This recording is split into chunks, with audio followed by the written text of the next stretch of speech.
ओम नमः शिवाय।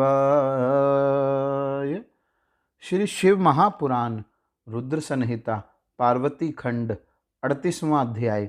ब्रह्मा जी बोले, हे मुनि सतम, इसके बाद हिमालय ने प्रसन्न होकर महोत्सव संपन्न अपने नगर को विचित्र प्रकार से सजाया। उन्होंने सभी मार्गों पर जल का छिड़काव कराया और सभी प्रकार की रिद्धि सिद्धि से नगर को अलंकृत कर प्रत्येक द्वार को केले के खंभों तथा मंगल द्रव्यों से सुसज्जित किया।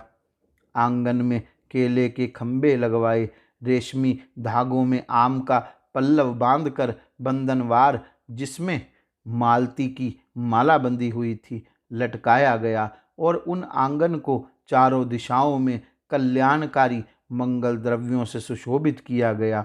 पर्वतराज ने महाप्रभावशाली गर्गाचार्य की आज्ञानुसार अपनी कन्या के विवाह के निमित्त परम प्रसन्नता से युक्त हो सारी सामग्री तथा सभी प्रकार के मंगल द्रव्य एकत्रित किए।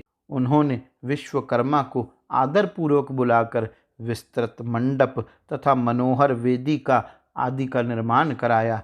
हे देव ऋषि, वह मंडप 10,000 योजन लंबा, अनेक लक्षणों से युक्त तथा अनेक आश्चर्यों से परिपूर्ण था।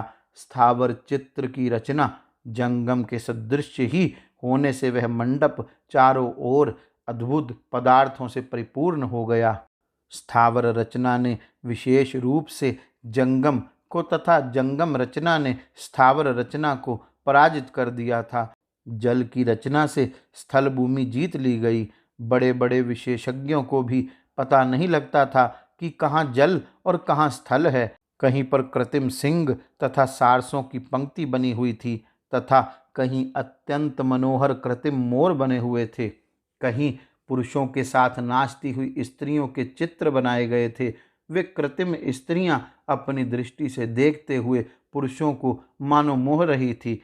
इसी प्रकार हाथ में धनुष धारण किए मनोहर द्वारपाल स्थावर होकर भी जंगम के सदृश प्रतीत होते थे। क्षीर सागर से उत्पन्न हुई सर्वलक्षण युक्त साक्षात लक्ष्मी के समान अद्भुत कृत्रिम महालक्ष्मी दरवाजे पर बनाई गई थी। अलंकृत हाथी वास्तविक हाथी के समान दिखाई पड़ते थे।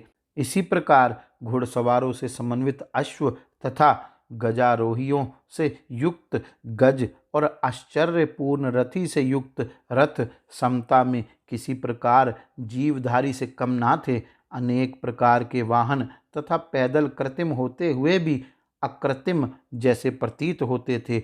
हे मुने, उन प्रसन्नचित विश्वकर्मा ने देवताओं और मुनियों को मोहित करने के लिए यह सब किया था। हे मुने, महाद्वार पर शुद्ध स्फटिक के समान अत्यंत उज्जवल नंदी का चित्र बनाया गया था। वह साक्षात नंदी के ही समान था। उसके ऊपर महादिव्य रत्न जटित एवं मनोहर पल्लवों तथा चामरों से शोभायमान पुष्पक विमान रखा हुआ था। द्वार के बाएं भाग में शुद्ध काश्मीरी रंग के 4 दांत वाले 2 हाथी बनाए गए थे, जो महाकांतिमान तथा 60 वर्ष के थे और एक दूसरे से भिड़े हुए थे।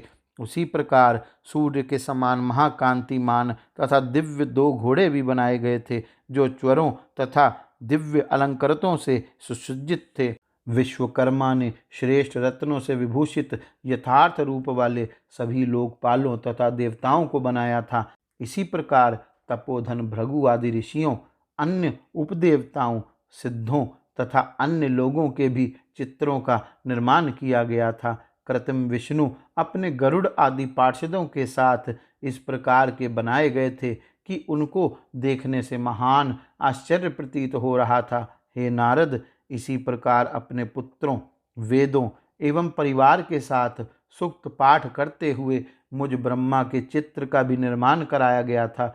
विश्वकर्मा ने इरावत पर चढ़े हुए अपने दल सहित इंद्र का निर्माण किया था, जो पूर्ण चंद्र के समान प्रकाशित हो रहे थे। हे देव ऋषि, बहुत कहने से क्या लाभ। विश्वकर्मा ने हिमालय से प्रेरित होकर संपूर्ण देव समाज की शीघ्र ही रचना की थी। इस प्रकार दिव्य रूप से युक्त देवताओं को मोहित करने वाले तथा अनेक आश्चर्यों से परिपूर्ण उस विशाल मंडप का निर्माण विश्वकर्मा ने किया।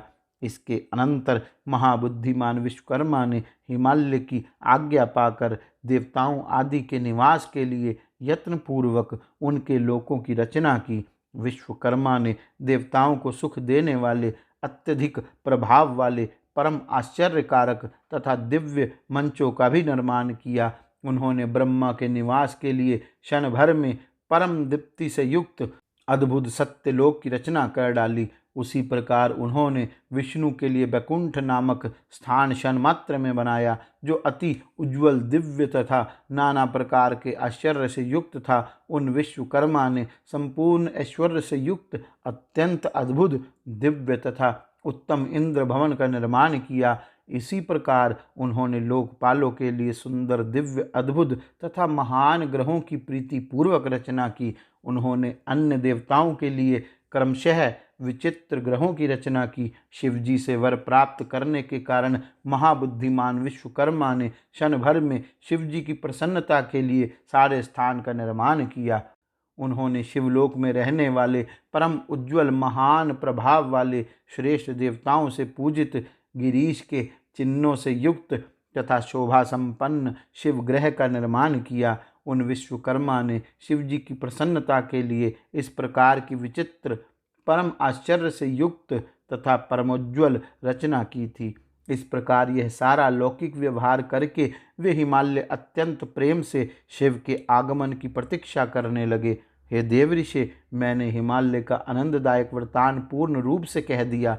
अब आप और क्या सुनना चाहते हैं? इस प्रकार श्री शिव महापुराण के अंतर्गत द्वितीय रुद्र संहिता के तृतीय पार्वती खंड में मंडपादि रचना वर्णन नामक 38वां अध्याय पूर्ण हुआ। गौरी शंकर भगवान की जय। ओम नमः शिवाय।